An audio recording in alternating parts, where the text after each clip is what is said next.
Daily. Taste.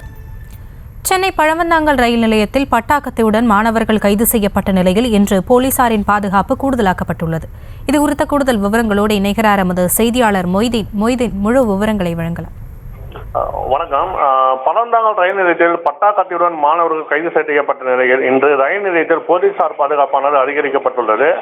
Chennai புறநகர் பகுதியான பழவந்தாங்கல் ரயில் நிலையத்தில் தனியாக நடந்து வந்த பெண் காவலரிடம் ஒருவர் தங்கச் சலங்கரியை பறித்துச் சென்றார். இதனைத் தொடர்ந்து நேற்று பழவந்தாங்கல் ரயில் நிலையத்தில் பட்டாக்கத்தியுடன் 2 மாணவர்கள் அங்கு சுற்றித் திறந்த நிலையில் கையில் பட்டாக்கத்தியுடன் வலம் வந்தனர். அந்த மாணவர்கள் சென்னை பச்சையப்பன் கல்லூரியை சேர்ந்த மாணவர்கள் என போலீசார் தெரிவித்தனர். இந்நிலையில் ரயில் நிலையத்தில் போலீசார் பாதுகாப்பு போன்ற சம்பவங்கள் பாதுகாப்பு இல்லாததால் அங்கு இது போன்ற சம்பவங்கள் அடிக்கடி நடப்பதாக பயணிகள் குற்றச்சாட்டு வைத்தனர். இதனைத் தொடர்ந்து ரயில்வே போலீசார் சென்னை பழவந்தாங்கல் ரயில் நிலையத்தில் இன்று பாதுகாப்பை அதிகப்படுத்தினர். சென்னை பழவந்தாங்கல் ரயில் நிலையத்தில் கூடுதலாக போலீசார் தற்பொழுது பாதுகாப்பு பணியில் ஈடுபட்டு வருகின்றனர். விவரங்களுக்கு நன்றி மொய்தீன். Taste Daily. Taste.